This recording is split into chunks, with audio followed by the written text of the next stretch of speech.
Hello मेरे प्यारे बच्चों, कैसे हैं आप लोग। तो आज हम आप लोगों के साथ फिर हाजिर हैं, ठीक है, प्रकाश का अपवर्तन को लेकर के। समझिएगा, जैसे आपका ये दूसरा चैप्टर है, ठीक है। जैसे कि लेंस की क्षमता, ठीक है, व्यक्त की जाती है फोकस दूरी का व्युत्क्रम से, ठीक है। उसके बाद दूसरा प्रश्न है, निम्नलिखित में किसे बड़ा और वास्तविक प्रतिबिंब बनता है। किससे बनता है ना, वो आपका अवतल दर्पण से बनता है, ठीक है। जैसे कि आपका तीसरा नंबर प्रश्न है, उत्तल लेंस में जब वस्तु फोकस एवं लेंस के बीच रखी जाती है तब प्रतिबिंब बनता है। तो ये आपका काल्पनिक और सीधा बनता है, ठीक है। जैसे आपका चौथा नंबर प्रश्न है, एक लेंस की क्षमता, ठीक है, ये माइनस आपका 5 डायोप्टर है।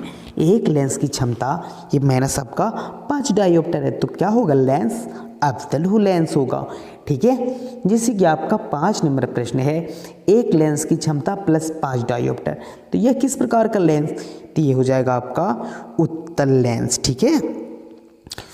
जैसे कि आपका 6 नंबर प्रश्न है, किस प्रकार के लेंस में आभासी प्रतिबिंब बनता है, तो ये आपका हो जाएगा अवतल लेंस।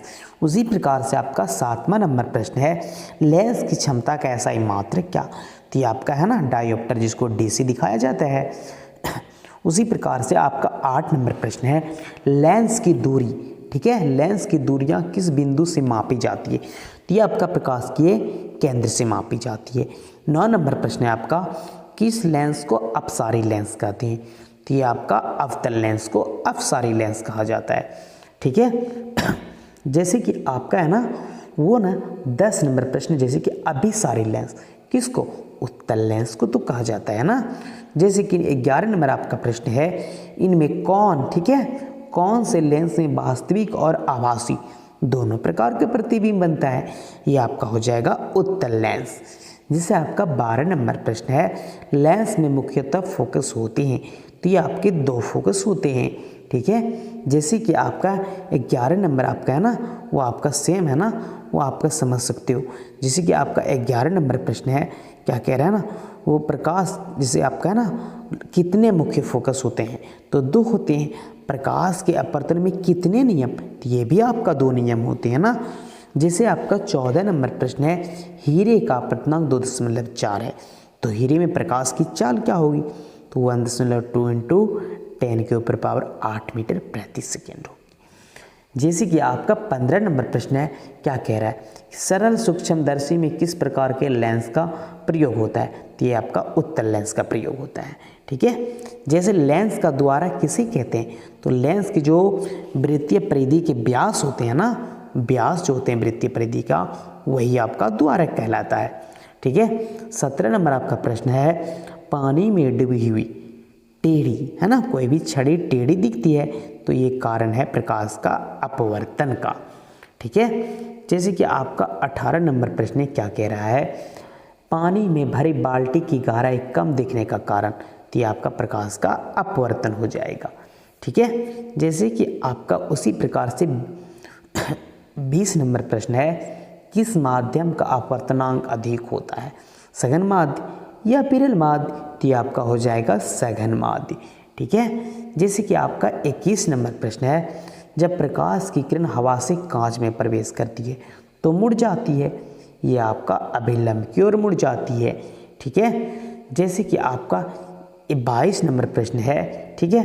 किस माध्यम के अपवर्तनांक म्यू का मान है ना साइन आई बटा साइन आर, म्यू का मान साइन आई बटा साइन आर, ठीक है। उसी प्रकार से आपका है 23 नंबर प्रश्न, 2 मीटर फोकसांतर वाले उत्तल लेंस की क्षमता ज्ञात करना है ना, ये म्यू का मान पूछ रहा है आपका, जिसे होता है ना वो p बराबर 1/f शक्ति, तो आपका 0.5 हो जाएगा।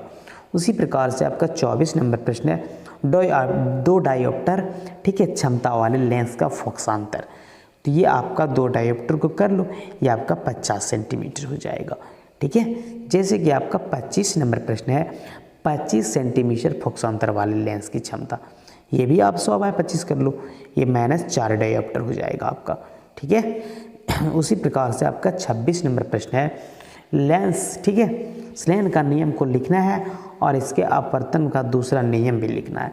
तो जब प्रकाश की, ठीक है, किसी विशेष रंग के लिए अपतन कोण जया, उसके अपवर्तन कोण की जया का अनुपात जो होता है वो आपका नियतांक होता है। ठीक है, जैसे कि आपका 27 नंबर प्रश्न है जल का अपवर्तनांक, तो ये आपका 1.33 हो जाएगा। उसके बाद आपका 28 नंबर प्रश्न है पारसेक किस भौतिक राशि का मात्रक है, तो ये आपका दोहरी का हो जाएगा। ठीक है, 30 नंबर प्रश्न है उत्तल लेंस के सामने वस्तु को कहाँ रखने पर प्रतिबिंब वस्तु के आकार का बनेगा, तो ये आपका 2f हो जाएगा। उसी प्रकार से आपका 30 नंबर प्रश्न है किसी बिंब का वास्तविक तथा समान साइज का प्रतिबिंब प्राप्त करने के लिए बिंब को लेंस के सामने कहाँ रखें, तो ये होगा ना आपका फोकस दूरी के दोगुनी दूरी पर। ठीक है, जैसे कि आपका 31 नंबर प्रश्न है निम्न में कौन सा पदार्थ लेंस बनाने के लिए प्रयोग नहीं होता है, तो मिट्टी हो जाएगा आपका। ठीक है, जैसे कि आपका किसी शब्दकोश के छोटे छोटे अक्षरों को पढ़ने के लिए निम्नलिखित में कौन सा उपयुक्त होगा, ये 5 सेंटीमीटर का ना फोकस दूरी लेंस का आप सूत्र है आपका, इसको इजीली याद कर लो।